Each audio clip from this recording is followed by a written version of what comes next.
A patrulha daquela noite tinha sido planejada para ser simples. Um trajeto curto, reconhecimento de um trecho de estrada secundária e retorno antes do amanhecer. Nada indicava que haveria contato direto com o inimigo. O tipo de missão que, na teoria, não deixava marcas na memória. Na prática, era justamente esse tipo de tarefa que costumava expor falhas humanas.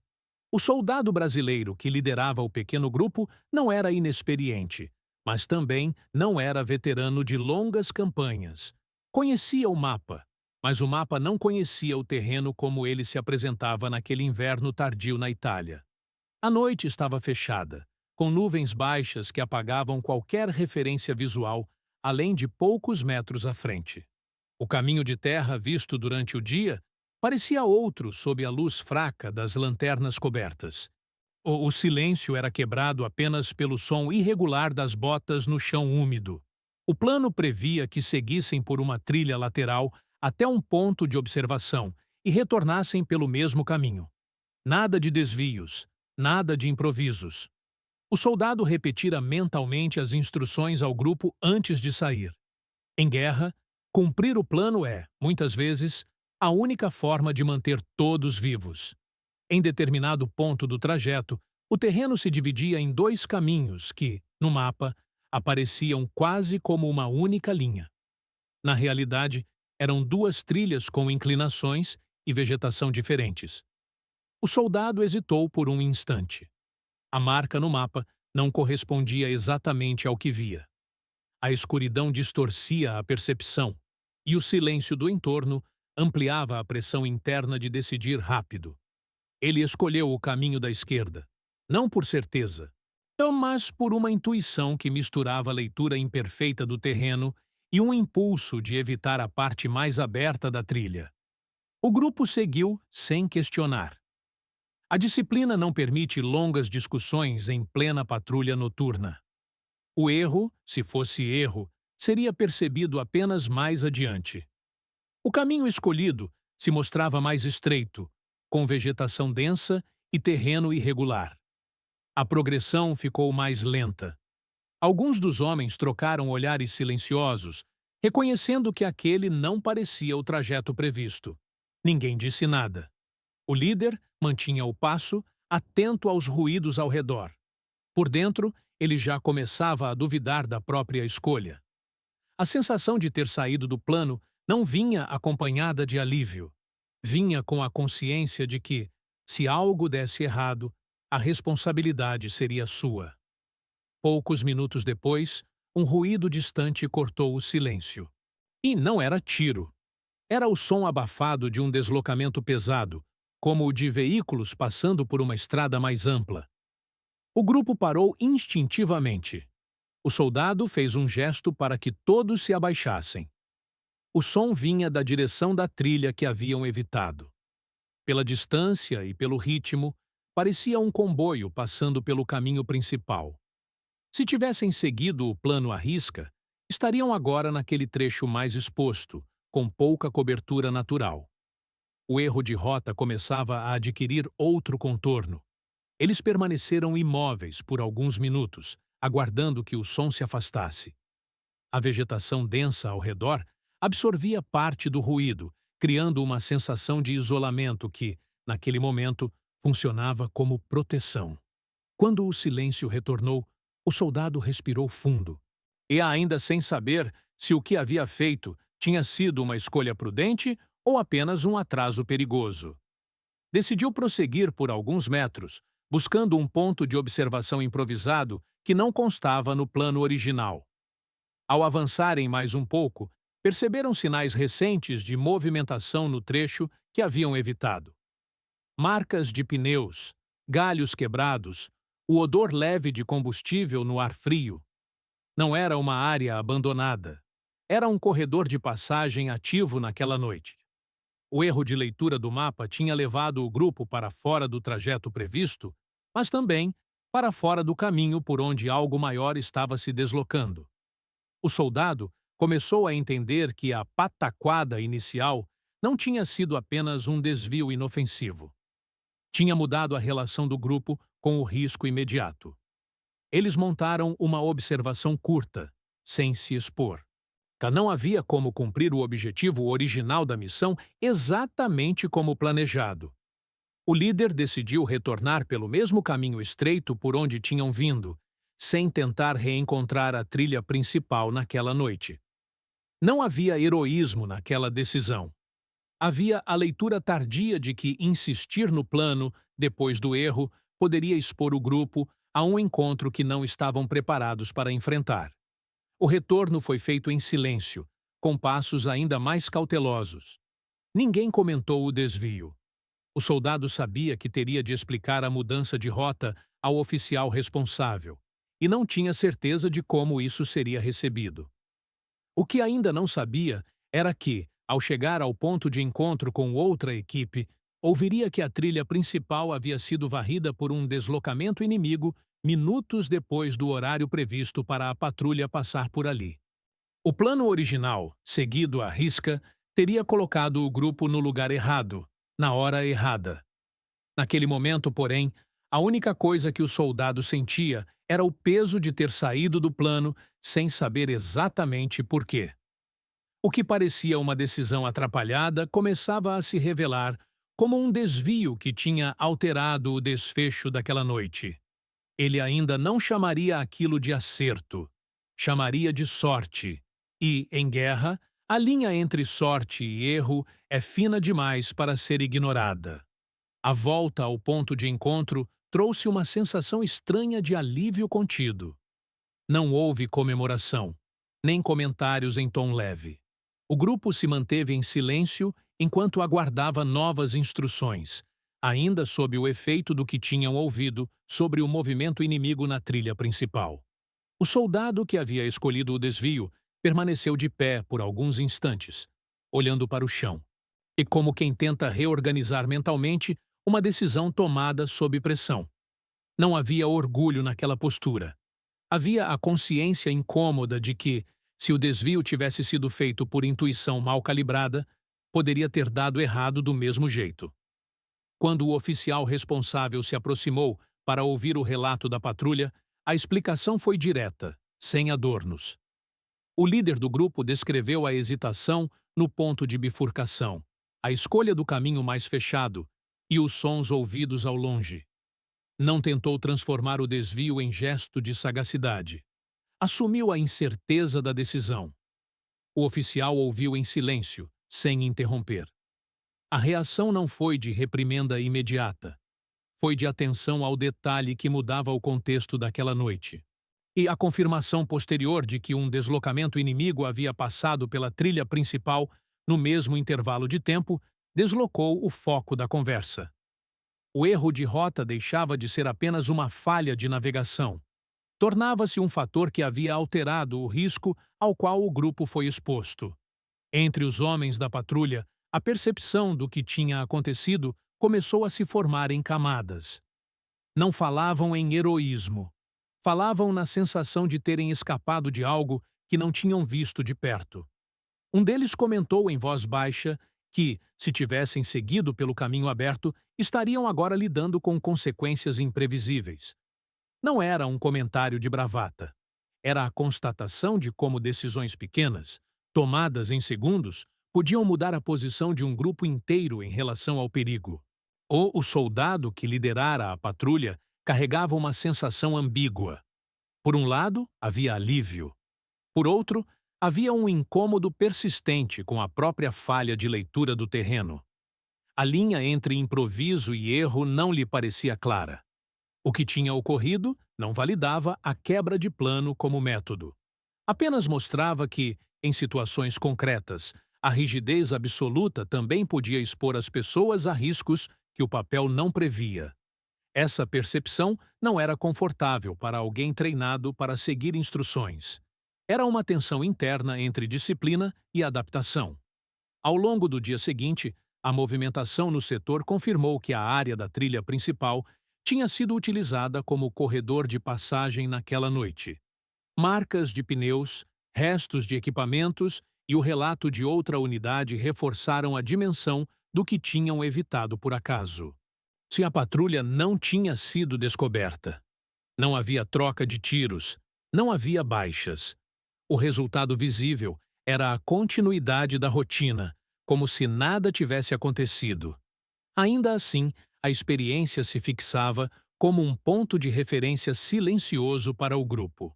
O soldado passou parte do dia revendo mentalmente o momento da decisão.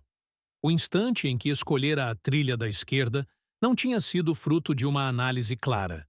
Tinha sido um gesto rápido, influenciado pela leitura imperfeita do mapa e por uma intuição que misturava prudência e insegurança. Ele se dava conta de que aquela escolha poderia ter levado o grupo para uma emboscada, se o caminho estreito estivesse ocupado. O fato de não ter acontecido não transformava a decisão em método seguro. Transformava apenas o desfecho em algo menos trágico. Entre os companheiros, a percepção do líder também se ajustava. Não havia idolatria. Havia uma forma de respeito silencioso que não vinha do acerto técnico, mas da honestidade em relatar a falha e assumir a responsabilidade pelo desvio. Em contextos de guerra, onde erros costumam ser encobertos por bravatas, aquela postura criava um tipo de confiança diferente. Não era confiança em infalibilidade. Era confiança na disposição de reconhecer limites. A patrulha da noite anterior passou a ser lembrada como um episódio estranho, quase deslocado da lógica usual das missões. Não porque tivesse sido uma grande operação, mas porque expunha a fragilidade do planejamento diante de um terreno que mudava constantemente. O "não era o plano" deixava de ser apenas uma frase interna do soldado e começava a ganhar peso como síntese do que tinham vivido. Se não havia lição formal ainda, havia a sensação incômoda de que, naquela noite, a improvisação não planejada tinha evitado um desfecho que nenhum deles queria imaginar com clareza. A repercussão do desvio começou a se espalhar de forma discreta entre as outras equipes do setor. Não como um feito a ser celebrado, mas como um episódio que expunha o quanto o terreno real se impunha sobre o desenho do mapa. O caso não virou anedota de quartel. Permaneceu como referência silenciosa, em conversas baixas, mencionada quando alguém falava da dificuldade de confiar plenamente em rotas que mudavam de aspecto conforme a luz, a chuva ou o simples passar de veículos pesados durante a noite. O soldado que liderara a patrulha passou a ser visto com um cuidado diferente pelos superiores imediatos. Não como alguém que teve sorte apenas, sim, mas como alguém que não tentou transformar um desvio em gesto heróico. A franqueza do relato, sem embelezamento, pesava mais do que o desfecho favorável. Em contextos de guerra, a tendência de transformar improvisos em bravura costuma alimentar decisões perigosas no futuro.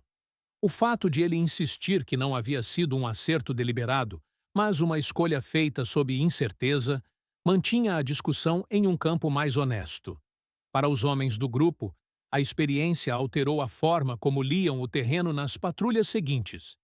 Não passaram a improvisar sem critério. Tornaram-se mais atentos às discrepâncias entre o mapa e o chão. O episódio não virou autorização para descumprir planos, mas lembrete de que a rigidez absoluta também podia ser uma forma de cegueira. A atenção aos sinais indiretos, como ruídos distantes, e marcas recentes no solo e odores de combustível, ganhou um peso maior na tomada de decisão em campo, não como método formalizado, mas como parte da percepção cotidiana. Em uma patrulha posterior, o mesmo soldado se viu novamente diante de uma bifurcação semelhante. Desta vez, o mapa era mais claro e a visibilidade melhor. Ele seguiu o plano à risca. A lembrança do desvio anterior não o empurrava para improvisar de novo.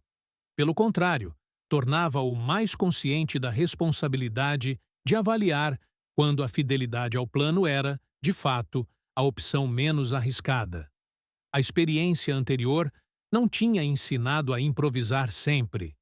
Tinha ensinado a reconhecer quando a leitura do terreno exigia atenção além do papel. Nos momentos de descanso, a patrulha da noite do desvio voltava à memória em fragmentos. Um dos homens lembrava do som distante dos veículos, Outro lembrava do cheiro de combustível no ar frio. Esses detalhes, aparentemente pequenos, tornavam-se marcadores de um risco evitado sem confronto direto. A ausência de combate não diminuía o peso da experiência. Pelo contrário, tornava o risco mais abstrato, mais difícil de medir e, por isso mesmo, mais perturbador. O que não se viu de perto tende a permanecer como hipótese inquietante. O soldado carregava uma sensação persistente de responsabilidade deslocada. Não havia feridos, não havia baixas. Ainda assim, a consciência de que um erro de navegação tinha alterado o destino imediato do grupo não lhe parecia algo confortável. Não se sentia mais confiante por causa disso. Sentia-se mais atento.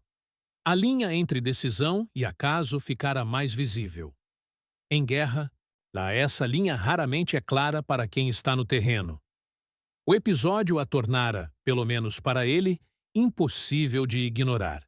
A narrativa interna do que havia acontecido começava a se consolidar em uma frase curta, repetida entre os homens com um tom que não era de piada, mas de reconhecimento de fragilidade humana. Não era o plano. A frase não celebrava a improvisação.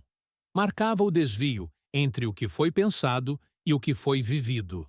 Em um ambiente onde a disciplina é a base da sobrevivência coletiva, admitir que o plano falhou em representar o terreno real era admitir que a guerra não se deixa reduzir completamente a linhas no papel. O episódio não entrou em relatórios como algo excepcional. Foi registrado como variação de rota por condições do terreno.